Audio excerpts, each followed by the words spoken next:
नमस्कार विद्यार्थी मित्रांनो, पुन्हा एकदा तुमचे प्रणिता दुगाणे या चॅनलवर खूप खूप स्वागत आहे। आज आपण संख्या रेषा इयत्ता 7वीचा स्कॉलरशिप बद्दल आपण शिकत आहोत।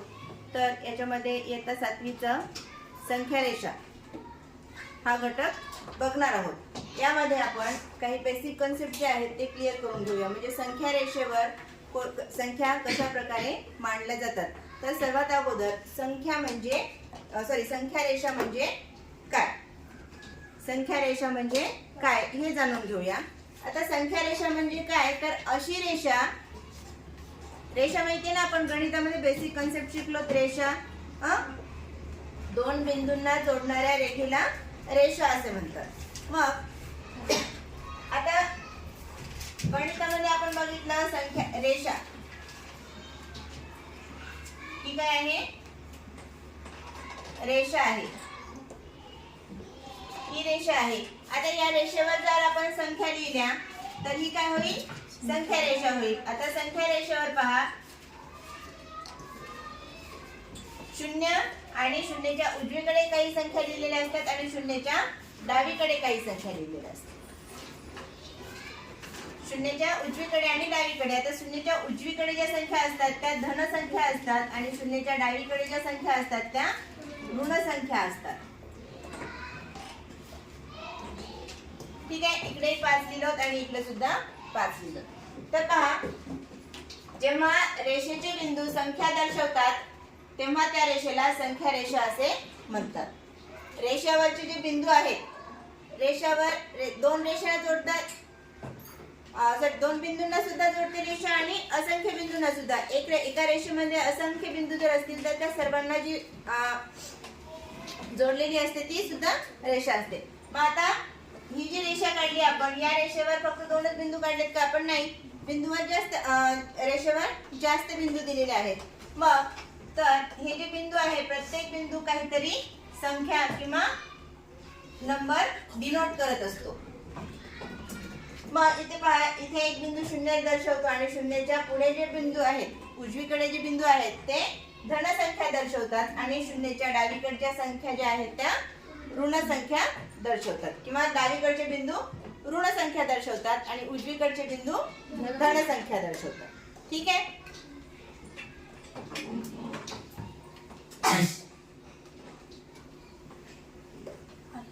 त्यानंतर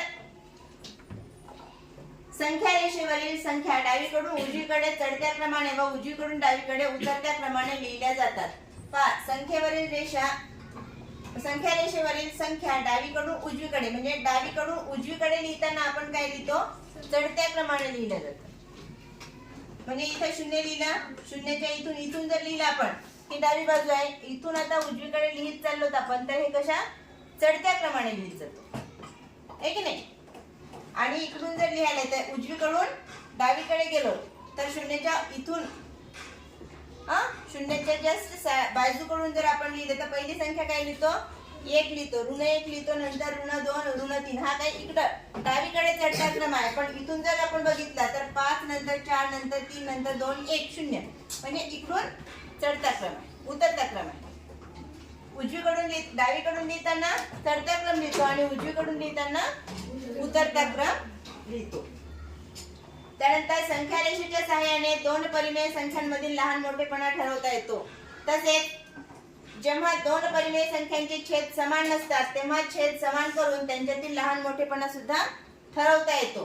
4/5 ही परिमेय संख्या संख्या रेषेवर पुढील प्रमाणे दर्शवता येते। 4/5 ही संख्या ही परिमेय संख्या आहे आणि ही परिमेय संख्या आपल्याला काय करता येते, संख्या रेषेवर दर्शवता येते। ती दर्शवत असताना प्रत्येक एककाचे, म्हणजे या 0 पासून ते 1 पर्यंतचे किती भाग केलेले आहे, इथं छेद जेवढा आहे तेवढे भाग केलो। आपण अपूर्णांकामध्ये शिकलो, छेदामधली संख्या म्हणजे दिलेल्या वस्तूचे किंवा दिलेल्या संख्येचे तेवढे भाग करणे, हो ना। मग आता इथं 0 आहे, 0 पासून 1 पर्यंत इथे काय दिलेलं आहे, 4/5 ही परिमेय संख्या दाखवायची आहे। तर प्रत्येक एककाचे म्हणजे 0 पासून 1 पर्यंतचे किती भाग करायचे, 5 भाग करायचे। 1 पासून 2 पर्यंतचे किती भाग करायचे, 5 भाग करायचे, प्रत्येक एककाचे किती किती भाग करत जायचे, 5-5 भाग करत जायचे. असे 5 समान भाग केल्यानंतर आपल्याला संख्या कोणत्या मिळतात मग पर्यायी संख्या? 1/5, 2/5, 3/5, 4/5 आणि 5/5 या संख्या त्यावर दर्शवता येतात. त्यानंतर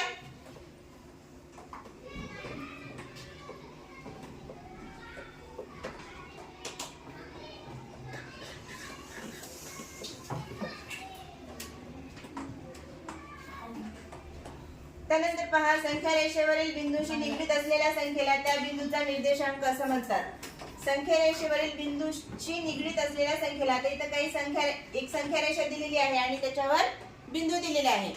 आता हा जो बी बिंदू आहे, बी बिंदू कोणत्या संख्येशी निगडीत आहे? 0/5 म्हणजेच 0 या संख्येशी निगडीत आहे. बरोबर आहे? म्हणजे बी बिंदूला काय म्हणतात? या 0चा निर्देशांक असं म्हणतात, किंवा बी चा निर्देशांक काय आहे? 0 आहे. बी चा निर्देशांक काय आहे? 0 आहे. आता आकृतीत ए बी सी डी बिंदूचे निर्देश अनुक्रमे, आता पाहिजे ए बी सी डी हे 4 बिंदू दिलेले आहे. आता 4 बिंदूचा क्रमांक कोणता आहे? क्रमांक म्हणजे निर्देशांक. ए चा निर्देशांक काय आहे? ऋण 5/5. यालाच आपण ऋण 1 म्हणू शकतो, कारण 5×1 कटते ना तिथे. त्यानंतर बी चा निर्देशांक 0/5 म्हणजे 0.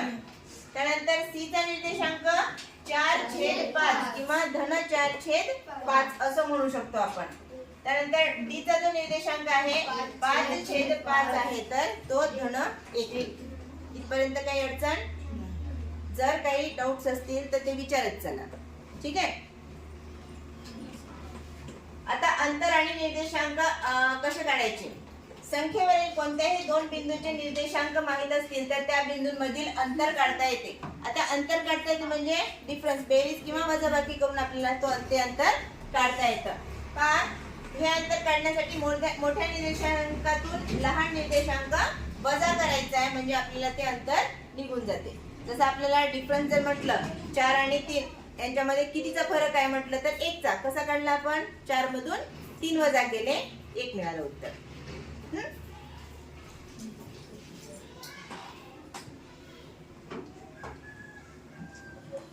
आता इथपर्यंत समजलं सगळ्यांना?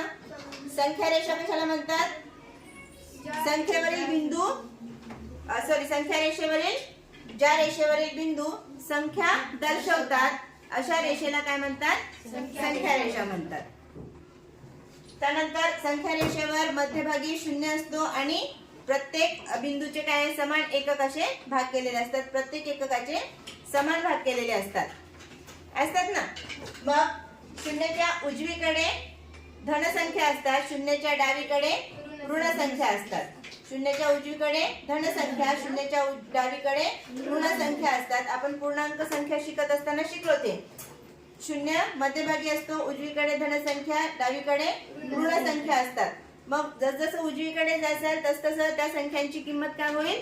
वाढत जाईल, म्हणजे चढत्या क्रमाने असतील त्या.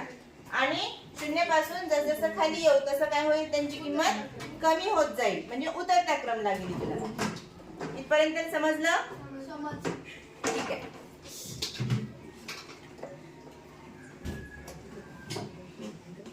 आता आपण संख्या रेषेवर काही प्रश्न बघू.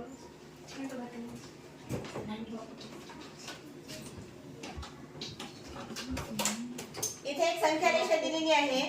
पहा, इथे 0 दिलेला आहे आणि किती बिंदू दिलेले आहे? U P S T S Q R V. उजवीकडे 5 बिंदू दिलेले आहे आणि डावीकडे सुद्धा 5 बिंदू दिलेले आहेत. A M C D F हे 5 बिंदू दिलेले आहेत. आता U हा बिंदूचा निर्देशांक कोणता आहे? 0. F या बिंदूचा निर्देशांक कोणता आहे? ऋण 1. V या बिंदूचा निर्देशांक धन 1. आता मधल्या बिंदूचे निर्देशांक कसे काढायचे? मग आपण सुरुवातीला निर्देशांक काढून घेऊया. आता याचे किती भाग केलेले आहेत? 5 भाग केलेले आहे, म्हणजे हा 1/5 हा 2/5 3/5 4/5 आणि हा 5/5 यालाच आपण 1 म्हणतो. ठीक आहे. आता प्लसचं साइन लिहिलं नाही आपण. आणि अशा प्रकारचे प्रश्न 100% स्कॉलरशिप मध्ये येतात म्हणजे येतात. संख्याज्ञानावर किती मार्क्स असतात? 8 मार्काचे प्रश्न असतात. आपल्याला बेसिक पूर्ण कंप्लीट करायचं आहे. इथं ऋण 1/5 ऋण 2/5 ऋण 3/5 आणि ऋण 4/5 आणि शेवटचा ऋण 5/5. एक बिंदू कोणता निर्देशांक डिनोट करतो? ऋण 5/5. पहा पहिला प्रश्न काय आहे? यम हा बिंदू कोणती संख्या दर्शवतो? यम कुठे आहे? इथं आहे. काही अडचण आहे का आपल्याला? बघल्याबरोबर आपण निर्देशांक काढून घेतले. प्रत्येक बिंदूचे निर्देशांक अगोदरच काढून घेतले. आता प्रश्न बघितल्यानंतर आपल्याला प्रत्येक प्रश्नाची उत्तर अशी चुटकीसरशी सोडवता येतात. कसे पहा? आता इथे यम चा निर्देशांक कोणता आहे? ऋण 2/5. बघा पर्यायामध्ये आहे, इथं आहे. त्यानंतर टी या बिंदूपासून आर या बिंदूचे अंतर किती? आता दोघातलं अंतर काढायचं असेल तर मोठ्या संख्येतून छोटी संख्या वजा करायची. आता टीचं अंतर काय आहे? 1/5. याला दशांश मध्ये आता इथे आपल्याला परिमेय संख्येच्या रूपात दिलेलं आहे का? नाही दिलेलं आहे. मग आपल्याला काय करावं लागेल? याचं दशांश मध्ये अपूर्णांकामध्ये रूपांतर करावं लागेल. यालाच आपण 0.2 म्हणतो. याला 0.4 0.6 0.8. ठीक आहे. इकडे तसंच होईल पण ते ऋण होईल. आता आपल्याला काय विचारलेलं आहे? टी पासून ते आर पर्यंतचं अंतर विचारले. टी या बिंदू पासून आर बिंदू पर्यंतचं अंतर विचारलेलं आहे. मग काय करावं लागेल? सरळ 0.8 वजा 0.2 करा. किती येईल? 6. 0.6 आहे पर्यायामध्ये. या पद्धतीने केलं. अजून एक काय करता येईल? आता इथे किती वर आहे? टी 0.2 वर आहे. किती घर पुढे आहे? 1 2 3 घर. म्हणून याला आपण जर 3 न गुणाकार केला 3 दुने 6 3 0 0 अशा प्रकारे सुद्धा काढू शकतो आपण. दोघातलं अंतर अशा पद्धतीने सुद्धा काढू शकतो आणि वजाबाकी करून सुद्धा काढू शकतो. ठीक आहे. त्यानंतर प्रश्न तिसरा घेतलेला आहे आपण.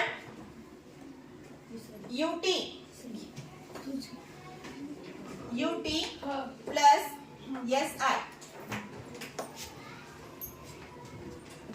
या दोघांची बेरीज किती होईल? आता वरचं इरेज करू म्हणजे आपल्याला थोडस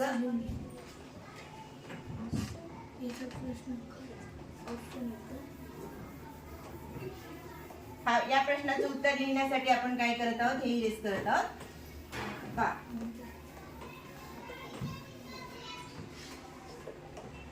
UT चं अंतर किती आहे?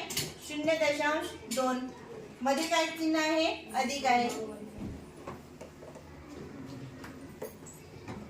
0.2 अधिक काय? SI. S पासून ते R पर्यंतचं अंतर किती आहे? S पासून R पर्यंतचं अंतर 0.4. 0.4. मग करा या दोघांची बेरीज. 0. किती होते? 2 आणि 4 6. आहे का पर्याय क्रमांक? पर्याय क्रमांक काय अवघड आहे का? अशाच प्रकारचे सोपे प्रश्न असतात पण आपल्याला थोडस प्रश्न न समजल्यामुळे आपले उत्तर चुकतात. आणि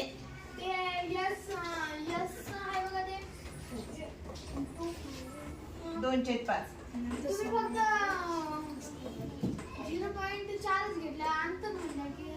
हो ना. मग 0.4. आता S आणि R मधलं अंतर किती आहे? R किती आहे? 0.8 आहे आणि S चा निर्देशांक काय आहे? 0.4 आहे. मग यांची वजाबाकी केली तर किती आलं? 0.4 आलं. म्हणून 0.4. समजलं? असे थोडेसे कन्फ्युज करणारे प्रश्न असतात. त्यामुळे